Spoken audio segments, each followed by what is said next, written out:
ನಾನೇ ಅರೆಸ್ಟ್ ಮಾಡ್ತೇನೆ ಅಖಿಲ. ನಿನ್ನ ಕೊಂದೇ ಹಾಕ್ಬಿಡ್ತೀನಿ.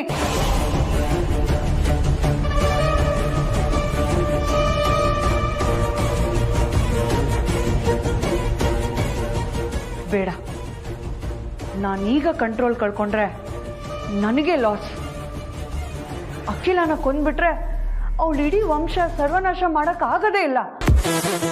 ಆಮೇಲೆ ಅವಳ ಮಕ್ಕಳು, ಅವಳ ಸೊಸೆಂದ್ರು ಎಲ್ಲರೂ ಹಾಯಾಗಿ ಬದುಕಿರ್ತಾರೆ. ಆದ್ರೆ ನಾನು ಮಾತ್ರ ಜೈಲಲ್ಲಿ ಇರ್ತೀನಿ. ನಾನು ನನ್ನ ಮಾವ ತಂಗಿ ತರ ಜೈಲಲ್ಲಿದ್ರೆ ಈ ಇಡೀ ಫ್ಯಾಮಿಲಿ ಮೇಲೆ ಸೇಡ್ ತೀರ್ಸ್ಕೊಳ್ಳೋರು ಯಾರು ಇರಲ್ಲ. ನಾನು ತಾಳ್ಮೆಯಿಂದ ಇದ್ದು ನನ್ನ ಕೆಲಸ ಸಾಧಿಸ್ಬೇಕು.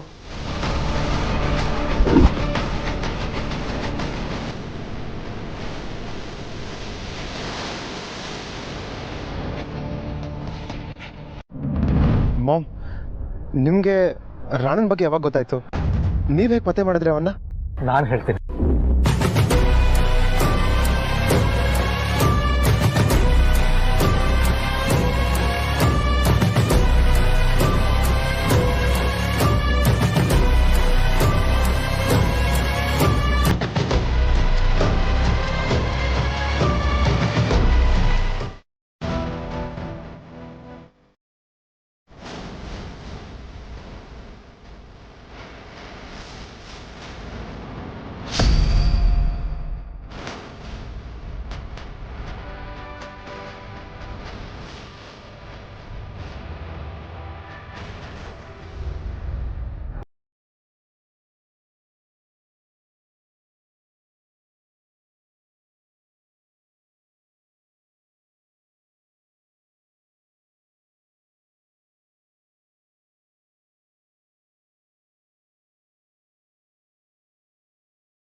ಅದಕ್ಕೆ ದೇವಸ್ಥಾನದಿಂದ ಅವತ್ತು ಸೀದಾ ನಿಮ್ಮ ಮನೆಗೆ ಬಂದೆ.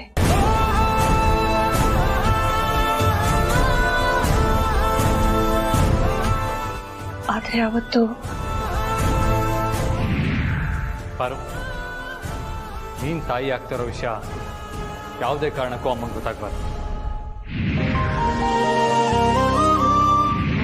ಅಂದ್ರೆ ಇವಾಗ ಯಾಕೆ ಗೊತ್ತಾಗ್ಬಾರ್ದು ಅಂದ್ರೆ ಗೊತ್ತಾಗ್ಬಾರ್ದು ಅಷ್ಟೇ.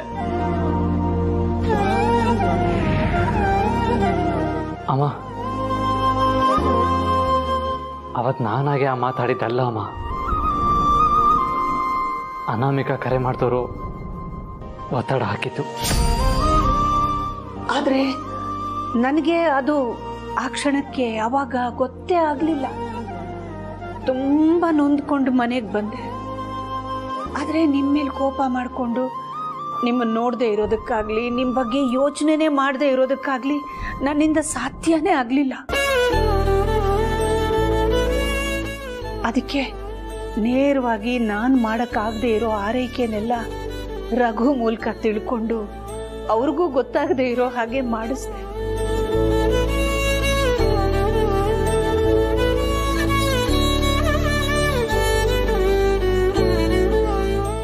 ನಿನ್ನೊಬ್ಬನ ಸಂಪಾದನೆಯಲ್ಲಿ ಸಂಸಾರನೂ ನೋಡಿಕೊಂಡು ಪಾರ್ವತಿಯ ಊಟ ಉಪಚಾರ ಆಸ್ಪತ್ರೆ ಖರ್ಚು ಇದನ್ನೆಲ್ಲ ನಿಭಾಯಿಸಕ್ಕೆ ಕಷ್ಟ ಆಗುತ್ತೆ ಅನ್ನೋ ಕಾರಣಕ್ಕೆ ಆಸ್ಪತ್ರೆಗೆ ಬ್ಲ್ಯಾಂಕ್ ಚೆಕ್ ಕೊಟ್ಟಿದ್ನೇ ಹೊರತು ನನ್ನ ಹತ್ರ ಏನೋ ದುಡ್ಡಿದೆ ಅಂತ ತೋರಿಸ್ಕೊಳ್ಳೋ ಅಹಂಕಾರದಿಂದ ಅಲ್ಲ, ಅಥವಾ ನಿಮ್ಮ ಬಡತನನ ಹಂಗಿಸೋದಕ್ಕೂ ಅಲ್ಲ.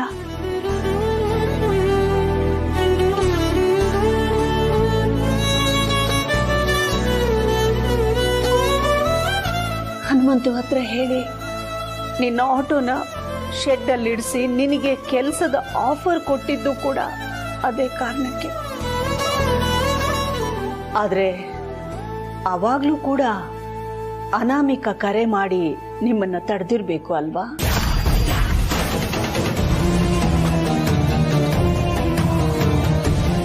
ಮಾಮ್, ಹಿಂದೆ ನಡೆದಿರೋದನ್ನ ಮರೆತು ಮುಂದೆ ನಡಿಬೇಕಾಗಿರೋದ್ರ ಬಗ್ಗೆ ಗಮನ ಕೊಡೋಣವಾ?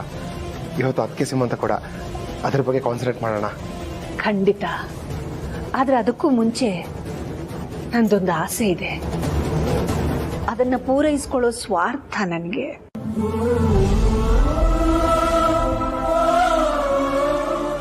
ಇಷ್ಟು ದಿನ ನಿನಗಿಷ್ಟವಾದ ತಿಂಡಿ ಅಡಿಗೆಗಳನ್ನ ರಘು ಕೈಯಲ್ಲಿ ಕೊಟ್ಟು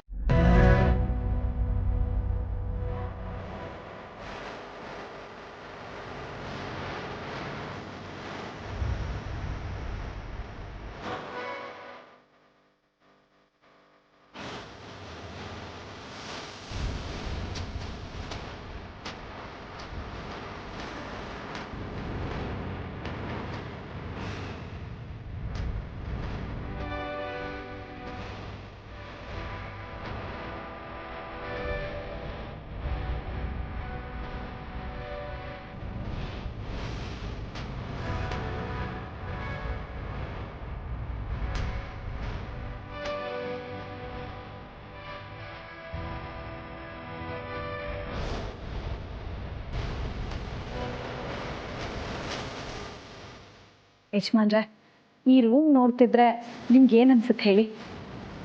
ಯಾರು ಈ ರೂಮಲ್ಲಿ ಏನೂ ಬದಲಾಗಿಲ್ಲ.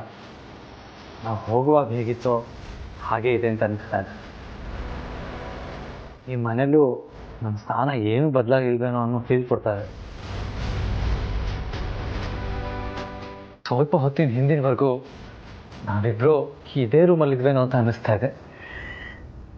ನನಗೂ ಅದೇ ಭಾವನೆ ಬರ್ತಿದೆ ಯಜಮಾನ್ರೆ.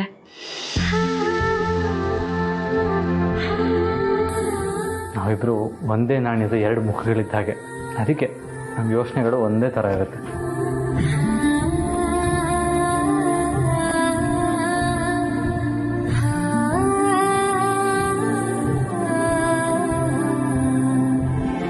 ನಮ್ಮ ವನವಾಸ ಇವತ್ತಿಗೆ ಮುಗೀತು ಅನ್ಸುತ್ತೆ ಅಲ್ವಾ ಪಾರು? ನನಗೂ ಹಾಗೆ ಅನ್ನಿಸ್ತಾ ಇದೆ ಯಜಮಾನ್ರೆ. ನನ್ನಿಂದ ಇದನ್ನೆಲ್ಲ ನಂಬೋದಿಕ್ಕೆ ಆಗ್ತಾ ಇಲ್ಲ. ಇವತ್ತು ಬೆಳಗ್ಗೆವರೆಗೂ ನಮ್ಮ ಜೀವನ ಈ ರೀತಿ ಒಂದು ಸುಂದರವಾದ ತಿರುವು ತಗೊಳುತ್ತೆ ಅಂತ ನನಗೆ ಕಲ್ಪನೆಯಲ್ಲೂ ಇರಲಿಲ್ಲ. ಯಾವಾಗಲೂ ಯಾವುದೋ ಒಂದು ಭಯ, ಆತಂಕ ನನ್ನ ಮನಸ್ಸನ್ನು ಆವರಿಸಿತ್ತು. ಆದರೆ ಇವಾಗ ನೋಡಿ, ನಮ್ಮ ಮಗು ತುಂಬ ಅದೃಷ್ಟ ಮಾಡಿದೆ ಈ ಮನೇಲಿ ಹುಟ್ಟೋದಕ್ಕೆ. ಈ ಮಗು ನಮಗೂ ಅದೃಷ್ಟ. ಯಾಕೆ ಅಂದರೆ ನಾವು ಕಳ್ಕೊಂಡಿದ್ದ ಬಾಂಧವ್ಯ, ನಂಬಿಕೆ ಎಲ್ಲ ವಾಪಸ್ ಸಿಕ್ಕಿದೆ. ಈ ಜೀವಕ್ಕೆ ಇನ್ನೇನು ಬೇಕು ಯಜಮಾನ್ರೆ? ಅತ್ಯಮ್ಮ, ಮಾವ, ನೀವು, ಗಣಿ, ಜನನಿ, ನನ್ನ ಮೈದ್ನ, ಸಾವಿತ್ರಕ್ಕ, ಇವ್ರಿಗೆಲ್ಲರ ಜೊತೆ ನಾನು ಆರಾಮಾಗಿದ್ಬಿಡ್ತೀನಿ.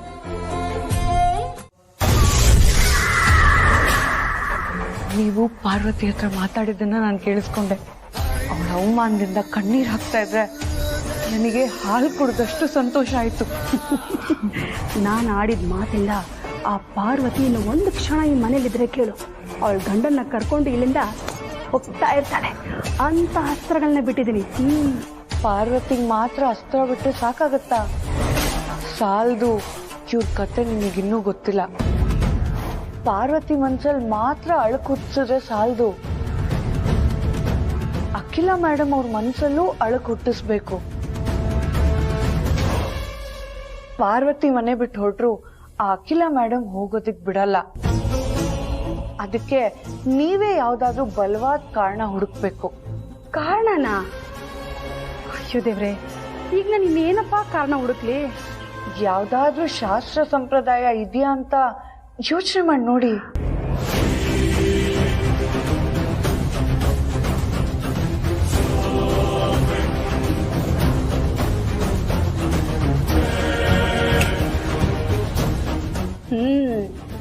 ಚೌಕಾಬಾರ ಆಟದಲ್ಲಿ ಸೊಸೆ ಮನಸ್ಸನ್ನ ಗೆದ್ದು ಕರ್ಕೊಂಬಂದ ಅಖಿಲ ಅದ್ಗೆನ ಹೇಗ್ ಸಿಕ್ಕಾಕಿಸ್ಬೇಕು, ಹಾಗೆ ಅವ್ರ ಕೈಯಲ್ಲೇ ಅವಳನ್ನ ಹೇಗೆ ಮನೆಯಿಂದ ಆಚೆ ಕಳಿಸ್ಬೇಕು ಅನ್ನೋ ದಾರಿ ನನಗ್ ಗೊತ್ತಾಯ್ತು. ಅದು ನಿಮಗ್ ಮಾತ್ರ ಗೊತ್ತಾದ್ರೆ ಸಾಕ? ನಮಗೂ ಗೊತ್ತಾಗದ್ ಬೇಡ್ವಾ? ಇಲ್ಲ ಅಂದ್ರೆ ನೀವು ಬರೀ ಪ್ರಯತ್ನ ಮಾಡೋದೇ ಆಗೋಗ್ಬಿಡುತ್ತೆ. ಒಟ್ಟಿಗೆ ಸೀಮಂತ ಮಾಡ್ಬೋದು ಅಂತ ಗುರುಗಳು ಹೇಳಿದ್ದಾರೆ. ಆದ್ರೆ ಒಟ್ಟಿಗೆ ಸೀಮಂತ ಮಾಡಬಾರ್ದು ಅಂತ ಈ ರತ್ನವೇಣಿ ಹೇಳ್ತಾಳೆ. ಹೇಗೆ? ನಮ್ಮ ಪೂರ್ವಜರ ಒಂದು ಬಲವಾದ ನಂಬಿಕೆಯ ಅಸ್ತ್ರದಿಂದ.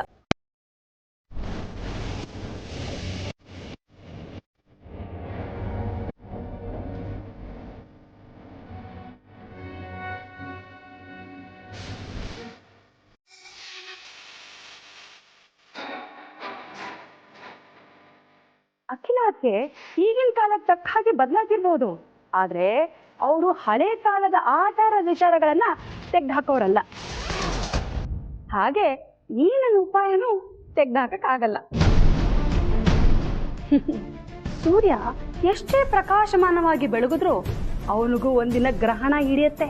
ಹಾಗೆ ಅಖಿಲಾಕ್ಕೆ ಬುದ್ಧಿಗೂ ಮಂಕು ಕವಿದು ಪಾರ್ವತಿನ ಹೇಗಪ್ಪ ಉಪಾಯವಾಗಿ ಮನೆಯಿಂದ ಹೊರಗಡೆ ಕಳಿಸೋದು ಅಂತ ನನ್ನನ್ನೇ ಕೇಳಬೇಕು.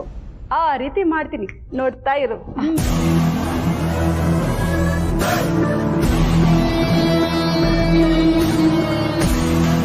ನೀವು ನಗ್ನಗ್ತಾ ಇರೋ ಥರ, ನಿಮ್ಮನ್ನ ಯಾವ ನೋವು ಬಾಧಿಸದೇ ಇರೋ ಥರ ನಾವೆಲ್ಲ ನೋಡ್ಕೋತೀವಿ.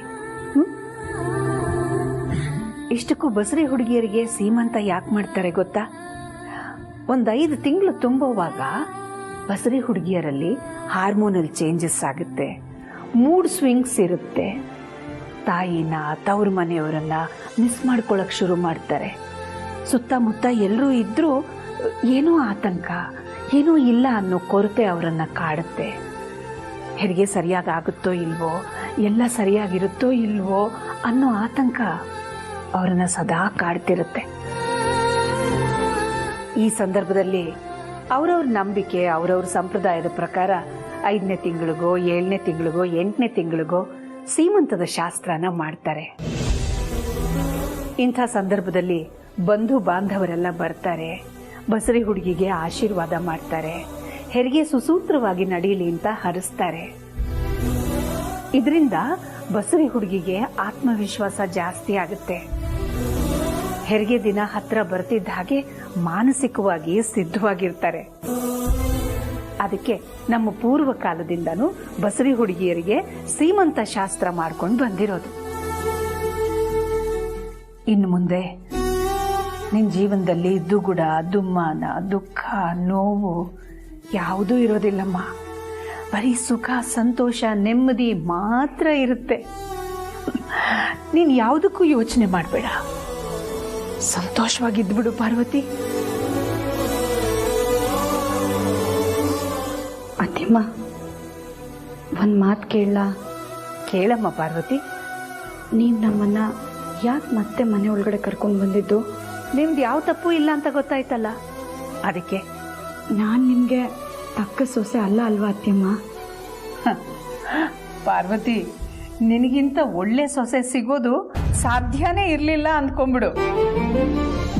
ನಾನು ಅನ್ಕೊಳ್ಳೋದು ಬೇರೆ ಅತ್ತಿಮ್ಮ, ಆದರೆ ನಿಮ್ಮ ಕಲ್ಪನೆಯ ಸೊಸೆ ಬೇರೆನೇ ಅಲ್ವಾ ಇತ್ತಿತ್ತು? ನಿಮ್ಮ ದೊಡ್ಡ ಸೊಸೆ ಅಂದರೆ ನಿಮ್ಮದೇ ಪ್ರತಿರೂಪ ಆಗಿರಬೇಕು ಅಂತ ಬಯಸಿದ್ರಿ ಎಲ್ಲ ವಿಷಯದಲ್ಲೂ, ಅಲ್ವಾ ಅತ್ತಿಯಮ್ಮ?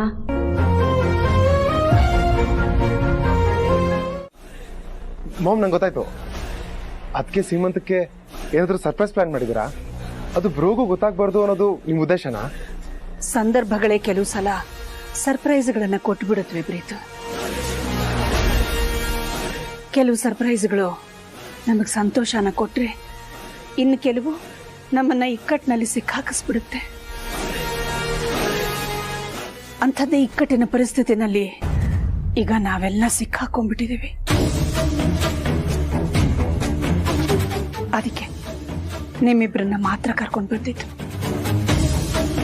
ಏನ್ ವಿಷಯ ಮಾಮ್?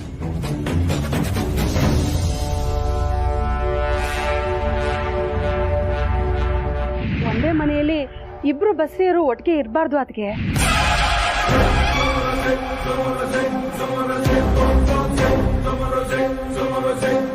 ಇದ್ರೆ ಒಪ್ಸೊಸೆಗೆ ಒಳ್ಳೇದಾಗಲ್ಲ. ಅದಕ್ಕೆ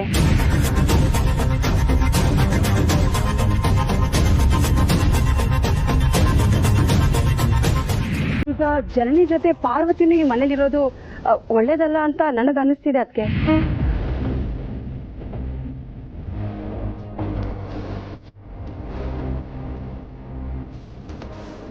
ಆದರೆ ಜನನಿ ನಮ್ಮ ಅಕ್ಕನ ಮಗಳು, ಮನ್ಸು ಒಂದು ಹೆಜ್ಜೆ ಅವಳ ಕಡೆ ಎಳೆಯೋದು ಸಹಜ ಅಲ್ವಾ ಅದಕ್ಕೆ?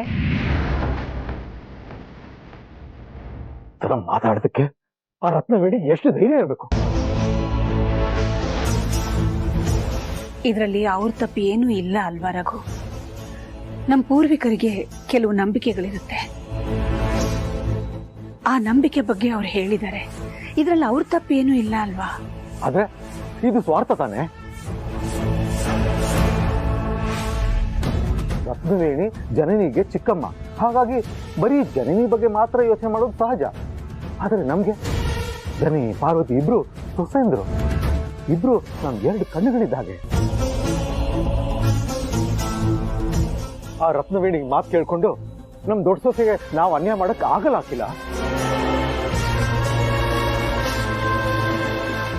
ಪಾಪ ಆದಿತ್ಯ ಪಾರ್ವತಿ ಯಾವ ತಪ್ಪು ಮಾಡದೆ ಇಷ್ಟು ದಿನ ಶಿಕ್ಷೆ ಅನುಭವಿಸಿದ್ದಾರೆ. ಇನ್ ಮುಂದೇನಾದ್ರೂ ಅವ್ರು ಸಂತೋಷವಾಗಿರ್ಬೇಕು ತಾನೆ. ನಾನೆಲ್ಲಿ ಪಾರ್ವತಿನ ಬಿಟ್ಕೊಟ್ಟು ಮಾತಾಡ್ತಾ ಇದ್ದೀನಿ ರಘು? ನಾನು ನಿಮ್ ಥರನೇ ಇಬ್ರು ಸೊಸೆಯರ ಬಗ್ಗೆನೂ ಯೋಚನೆ ಮಾಡೋದಕ್ಕೆ ಸಾಧ್ಯ ಅಲ್ವಾ?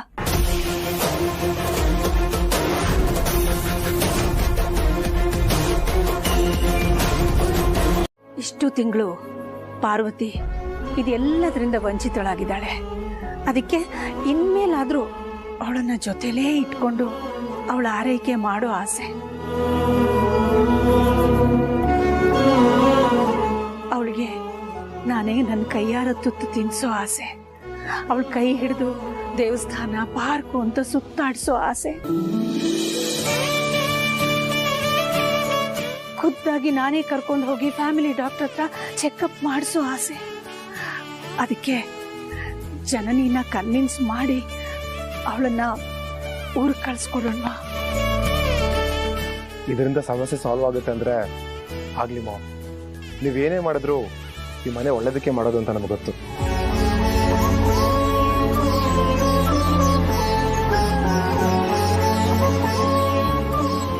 ಮಾಮ್, ಈ ವಿಷಯನ ಜನನ ಹತ್ರ ಹೇಳಿ.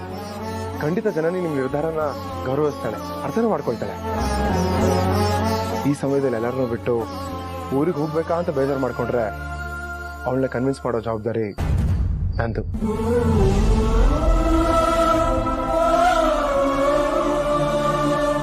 ಪ್ರೀತು,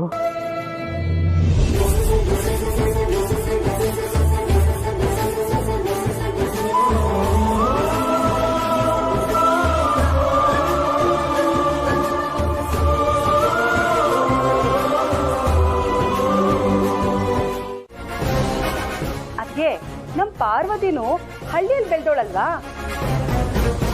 ನಮ್ ಪೂರ್ವಿಕರ ನಂಬಿಕೆನ ಎಷ್ಟು ಚೆನ್ನಾಗಿ ತಿಳ್ಕೊಂಡಿದ್ದಾಳೆ ನೋಡಿ. ತುಂಬಾ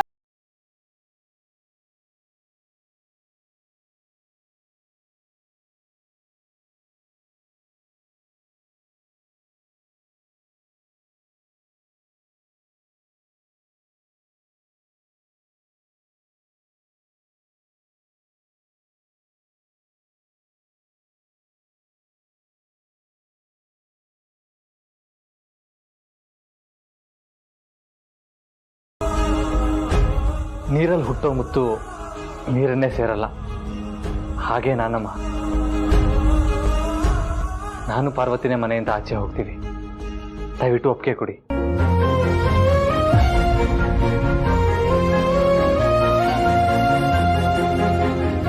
ಆದ್ರೂ ಭಾವ, ಜನನಿ, ನಾನು ವಯಸ್ಸಲ್ಲಿ ನಿನಗಿಂತ ದೊಡ್ಡೋಳು. ನನ್ನ ನಿರ್ಧಾರನ ಗೌರವಿಸ್ಬೇಕಾಗಿರೋದು ಚಿಕ್ಕೋಳಾಗಿ ನಿನ್ ಕರ್ತವ್ಯ. ನೋಡು, ಮನೆಯಿಂದ ಹೊರಗಡೆ ಇದ್ದು ನಮ್ಗೆ ಅಭ್ಯಾಸ ಇದೆ. ಅದು ನಿನಗಾಗೋದು ಬೇಡ.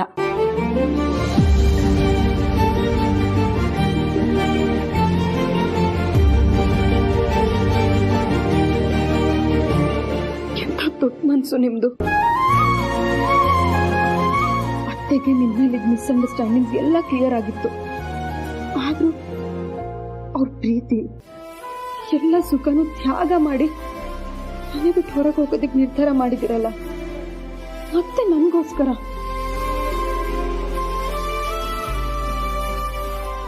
ನೀವು ಮನೆಯಿಂದ ಹೊರಗೆ ಹೋದ್ರೆ ಅತ್ತೆ ನೀವಿರೋ ಜಾಗಕ್ಕೆ ಬಂದು ನಿಮ್ಮ ಮಗು ಆರೈಕೆಲ್ಲ ಚೆನ್ನಾಗೇ ಮಾಡ್ಬೋದು. ಅದೇ ನಾನು ಊರಿಗೆ ಹೊಟ್ಟೋದ್ರೆ ನನಗೆ ಅಮ್ಮನೂ ಇರಲ್ಲ, ಅತ್ತೆನೂ ಇರಲ್ಲ ಅಂದರೆ ನನಗೆ ಕಷ್ಟ ಆಗುತ್ತೆ ಅಂತ ಇಂಥ ದೊಡ್ಡ ತ್ಯಾಗ ಮಾಡೋದಕ್ಕೆ ಹೊರಟಿದ್ರಲ್ಲ.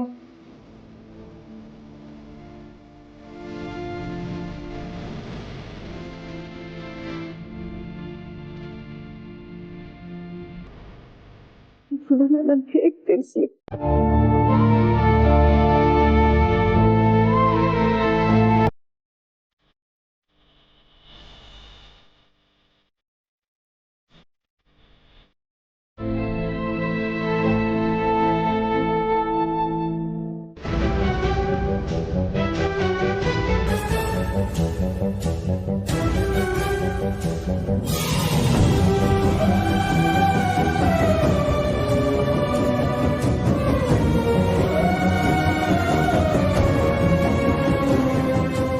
ಅತ್ಯಮ್ಮ ತಗೊಳ್ಳಿ. ಪಾರ್ವತಿ, ಏನಮ್ಮ ಇದೆಲ್ಲ? ಇಲ್ಲೇ ಸೀಮಂತ ನಡೆಯುತ್ತೆ ಅಂತ ಅಲ್ವಾ ಅತ್ಯಮ್ಮ ನೀವಿದೆಲ್ಲ ನಾನು ಕೊಟ್ಟಿದ್ದು? ನಾನು ಅಪ್ಪನ ಮನೆಯಿಂದ ಬರೋವಾಗ ಹೇಗೆ ಬಂದೋ ಹೋಗೋವಾಗ್ಲೂ ಹಾಗೆ ಹೋಗೋದೇ ಧರ್ಮ ಅಲ್ವಾ? ಅಲ್ಲ, ಇಬ್ರು ಬಸರಿ ಹುಡುಗಿಯರು ಒಂದೇ ಮನೆಯಲ್ಲಿ ಇರಬಾರ್ದು, ಆದ್ರೆ ಸೀಮಂತನಾದ್ರೂ ಒಟ್ಟಿಗೆ ಮಾಡ್ಕೊಂಡು ಹೋಗ್ಬೋದಲ್ಲ? ಇಬ್ರು ಬಸ್ರಿ ಸೊಸೆಯರು ಒಂದೇ ಮನೇಲಿ ಇರಬಾರ್ದು ಅನ್ನೋದಾದ್ರೆ ಒಟ್ಟಿಗೆ ಸೀಮಂತ ಮಾಡಿಸ್ಕೊಳ್ಳೋದು ತಪ್ಪಾಗತ್ತೇನೋ ಅನ್ಸುತ್ತೆ ಅಲ್ವಾ? ಹಾ ಹೌದೌದು, ಆಗ್ಬೋದೇನೋ.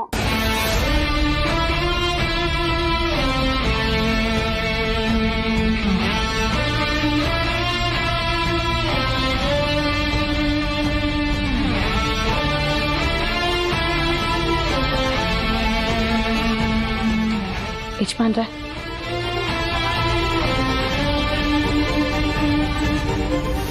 ಜನನಿ, ಇದು ನಮ್ಮ ಕಡೆಯಿಂದ ಒಂದು ಚಿಕ್ಕ ಉಡುಗೊರೆ ತಗೋ.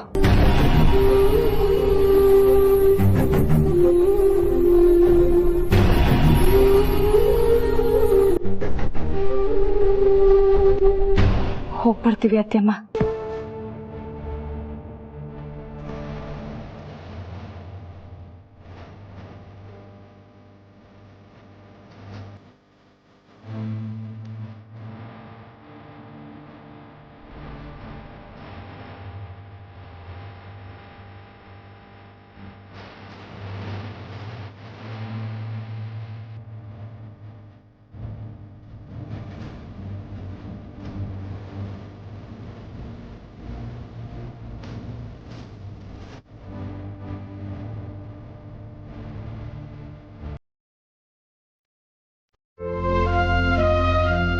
ಯಾಕೆ ಆಚೆ ಬಂದಿದ್ದು?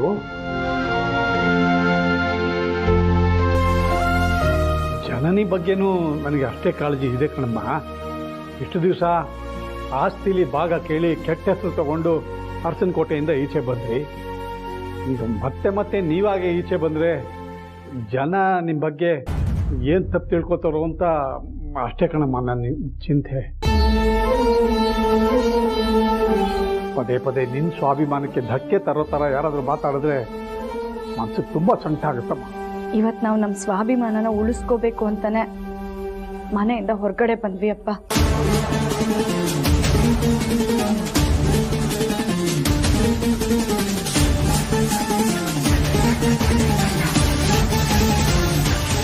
ಪಾರು, ಏನು ಹೇಳ್ತಾ ಇದೆಯಾ? ಜನನಿ ಮೇಲಿದ್ದ ಕನ್ಸರ್ನ್ಗೆ, ಪ್ರೀತು ಮೇಲಿದ್ದ ಪ್ರೀತಿಗೆ ತಾನೇ ನಾವು ಆಚೆ ಬಂದಿದ್ದು. ಬರೀ ಅದಷ್ಟೇ ಅಲ್ಲ ಯಜಮಾನ್ರೆ, ಮತ್ತೆ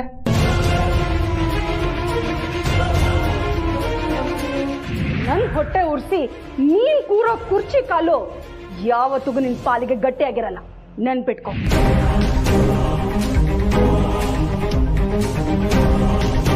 ನನ್ನ ಮಗಳ ಏಳಿಗೆಗೆ ಮುಳ್ಳಾಗಿರೋ ನೀನು ಯಾವತ್ತಿಗೂ ಉದ್ಧಾರ ಆಗ್ಬಾರ್ದು. ಇದು ನನ್ನ ಶಾಪ ಅಂತಾನೆ ಅಂದ್ಕೊ.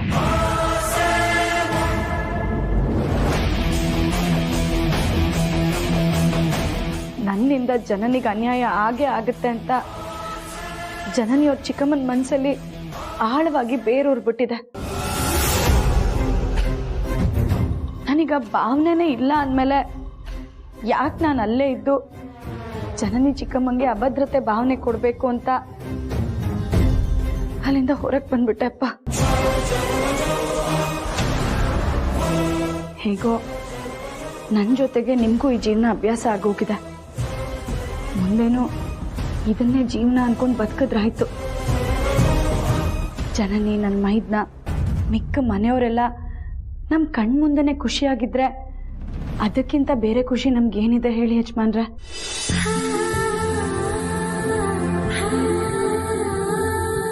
ಎಂತ ದೊಡ್ಡ ಗುಣ ಕಂದ ನಿಂದು. ಕಚ್ಚು ಆಗುವ ಹಾಲಿಡೋ ಮನಸ್ಸು. ಮುಂದಿನ ಜನ್ಮ ಅಂತ ಒಂದಿದ್ರೆ ನಾನು ನಿನ್ನ ತಂದೆ ಅಲ್ಲ, ನಿನ್ನ ಮಗನಾಗಿ ಹುಟ್ಲಿ ಅಂತ ಆ ದೇವರಲ್ಲಿ ಬೇಡ್ಕೋತೀನಿ.